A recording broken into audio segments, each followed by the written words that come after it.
Greetings, everyone. This is Rucker, and I'm here for another constitutional talk. How we need to go back to ending congressional and senators' salaries and just pay a per diem like it used to be. But it didn't used to be. And that's what I want to talk about today. So I'm going to read from you out of Textualism and Originalism, our constitutional republic, which has our Constitution in it. And I'm going to go to Article 1, Section 6. The senators and representatives shall receive a compensation for their services to be ascertained by law and paid out of the Treasury of the United States. They shall in all cases except treason, felony, and breach of peace be privileged from arrest during their attendance at the session of their respective houses in going to and returning from the same. And for any speech or debate in either house, they shall not be questioned in any other place. But I think for our purposes, it's the first part that we need to talk about. The senators and representatives shall receive compensation for their services and paid out of the Treasury of the United States. So when we go back to what I was reading online, the meme that they had put up, and yes, there was a time when they received a stipend. But that was not during our present Constitution. This is during the Articles of Confederation, when you were dealing with the Continental Congress, and they even printed their own money, funding the war with paper currency. Ben Franklin was actually one of the printers that printed Continental currency. And I think it's important to understand that this is prior to having a Senate. It's prior to separation of powers. We don't have our current Constitution that we have today. And when we went and decided to work on improving the Articles of Confederation, that directive to the states to send delegates to a convention to work on amendments to fix the Articles of Confederation. This is our Constitutional Convention. And in the convention, they talked about congressional pay. There was this idea that senators shouldn't be paid at all because they should be the wealthiest among us. They should be like the House of Lords in England, and the House of Representatives like the House of Commons. This is where the people are represented, was in the House of Representatives. But it was determined that they be paid a salary. And there was a lot of hubbub about who should pay that salary, whether it should be the states or whether it should be the federal government.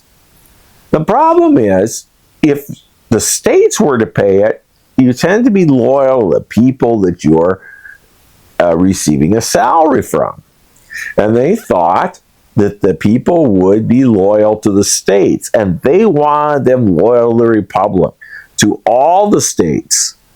The other problem was in some of your more western lying areas, like common day Kentucky and Tennessee, they figured that they wouldn't have the funds, that they were poor areas, they weren't well developed yet, and they didn't want a great disparity between those states and, say, Virginia and North Carolina, Pennsylvania, Massachusetts, because they were all wealthier states.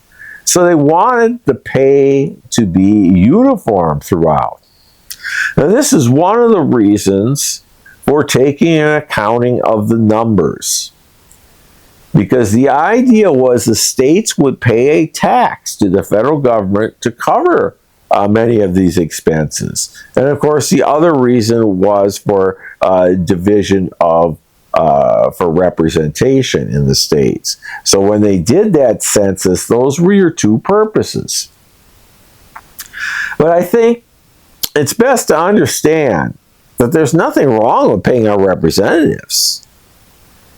Now, we could talk about the level of payment if you want, because sometimes we could think maybe that's too much that we're giving our representatives, which brings up the final amendment.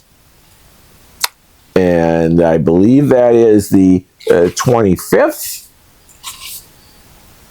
amendment. No, it's the 27th. And this was originally part of the Bill of Rights as originally sent to the states. There were originally 12, and one of them still has not passed. But this is the one that took over 200 years to actually get passed. Amendment 27, no laws varying the compensation for the services of the senators and representatives shall take effect until an election of representatives shall be intervened. So here again, they're talking about payment. And the whole idea, and our founders were deciding on having the federal government pay it, and I think they brought up a good point, that we want our representatives to be working for the good of the entirety of the country, not just the state in which they are representing.